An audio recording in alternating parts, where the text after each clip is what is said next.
UDF അധികാരത്തിൽ വരുമെന്ന് പ്രതീക്ഷ പങ്കുവയ്ക്കുകയായിരുന്നു കെ സി വേണുഗോപാൽ. വീണ്ടും നേരത്തെ പറഞ്ഞ വാർത്തയിലേക്ക്, കുട്ടിയെ കാണാതായി എന്ന് പറയുന്ന പ്രദേശത്തെ കടകളിലെ ആളുകളെ വിശദമായി ചോദ്യം ചെയ്യണമെന്ന് ശ്രീനന്ദയുടെ ബന്ധു ആവശ്യപ്പെട്ടു. സമീപ പ്രദേശങ്ങളിലെ CCTV ക്യാമറകളിൽ കുട്ടിയുടെ ദൃശ്യം കണ്ടെത്താത്ത സാഹചര്യത്തിൽ ആരെങ്കിലും തട്ടിക്കൊണ്ടുപോയതാകാമെന്നാണ് കുടുംബത്തിന്റെ നിഗമനം. പ്രതികരണത്തിലേക്ക് ആദ്യം. നമ്മുടെ അന്നത്തെ കടകളുണ്ടായിരുന്നില്ലേ, അന്ന് ഡോഗ് പൊക്കി പോയിരുന്നു ബാക്കില്. അവിടുത്തെ ലോക്കൽസിനെയും കടകളൊക്കെ ഒന്നും കൂടെ ക്വസ്റ്റ്യൻ ചെയ്യാൻ പറഞ്ഞിട്ട് അവരാരും ഒന്നും ചെയ്യുന്നില്ല. അങ്ങനെ എന്തെങ്കിലും സംശയം ഉണ്ടപ്പോ എന്നല്ലാതെ ഇപ്പൊ വേറെ ഇത്രയായിട്ട് താഴേക്ക് ഇറങ്ങിയിട്ട് അതായിട്ട് ഇപ്പോഴും CCTV എവിടെയും കിട്ടിയിട്ടില്ല. അപ്പൊ താഴേക്ക് പോയിട്ടില്ലല്ലോ. പിന്നെ നമ്മളിപ്പോ താഴെ വീണ് പോകാനാണെങ്കിൽ അതും ഇതുവരെ കിട്ടിയിട്ടില്ല. രതീഷ് വാസുദേവനാണ് വിവരങ്ങളുമായി ചേരുന്നത്. രതീഷ്, ഞാൻ നേരത്തെ സച്ചിനോട് ചോദിക്കുകയായിരുന്നു, ഇത് എങ്ങനെയാണ് ഈ കുട്ടി ഈ കുടുംബവുമായി വേർപെട്ടു പോകുന്നത്? ഇത് അത്രയധികം ആൾക്കൂട്ടം ഉള്ള ഒരു സ്ഥലമാണോ? ഇതൊരു വനപ്രദേശം, വെള്ളച്ചാട്ടം എന്നൊക്കെയാണല്ലോ പറയുന്നത്. അപ്പോൾ മരങ്ങളും വനനിബിഡമായ ഒരു സ്ഥലമായിരുന്നു ഇത്. എങ്ങനെയാണ് ഈ ഭൂപ്രദേശം? ഇവിടുന്ന് എങ്ങനെയാണ് കുട്ടി വേർപെട്ടു പോകുന്നത്? അത്രയധികം ആളുകൾ വരുന്നൊരു സ്ഥലമാണോ? പിന്നെ ഈ പോലീസിൽ നിന്ന് എന്തെങ്കിലും വിവരം ലഭിച്ചിട്ടുണ്ടോ? ഇത്തരം കേസുകളൊക്കെ ഇവിടെ മുൻപ് റിപ്പോർട്ട് ചെയ്യപ്പെട്ടിട്ടുണ്ടോ? ശ്യാമലി, ഇത് സംബന്ധിച്ച് ബന്ധുക്കളുടെ ദുരൂഹത ശരിവെക്കുന്ന തരത്തിലുള്ള ചില സംഭവങ്ങൾ ഉണ്ടായിട്ടുണ്ട് എന്നാണ് പ്രാദേശികമായ ചില സംസാരങ്ങൾ ഉണ്ടായിട്ടുള്ളത്. കാരണം ഇത് ഒരു ചിക്മംഗ്ലൂരിൽ നിന്ന് ഉൾഭാഗത്തുള്ള മാണിക്കാര എന്ന് പറയുന്ന ഒരു വിനോദസഞ്ചാര കേന്ദ്രമാണ്. വെള്ളച്ചാട്ടമൊക്കെയുള്ള ഇടമാണ്.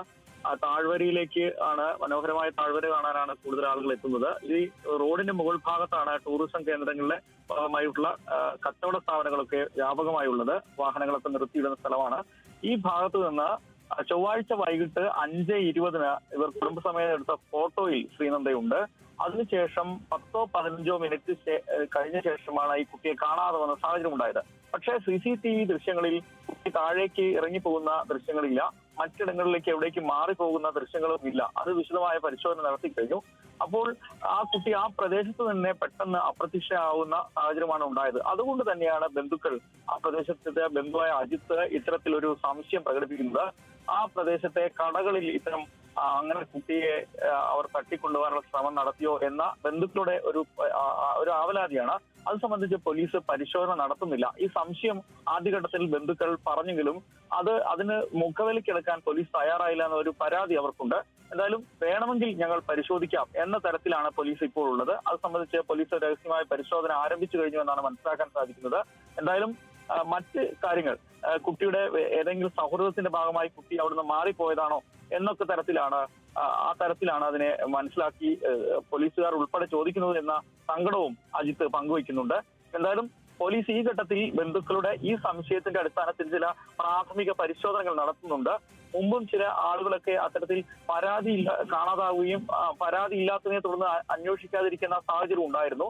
എന്നാൽ ഇതിൽ ഗൗരവത്തോടെ പോലീസ് ഇടപെടും ഇനിയെങ്കിലും എന്നാണ് ബന്ധുക്കളുടെ അഭിപ്രായം. എന്തായാലും ബന്ധുവായ അജിത്ത് ഇപ്പോൾ ചിക്മംഗ്ലൂരിൽ മണിക്കാര പ്രദേശത്തുണ്ട്. പോലീസ്, അവിടുത്തെ ജില്ലാ പോലീസുമായി ബന്ധപ്പെട്ട് കാര്യങ്ങൾ സംസാരിച്ചു വരികയാണ്.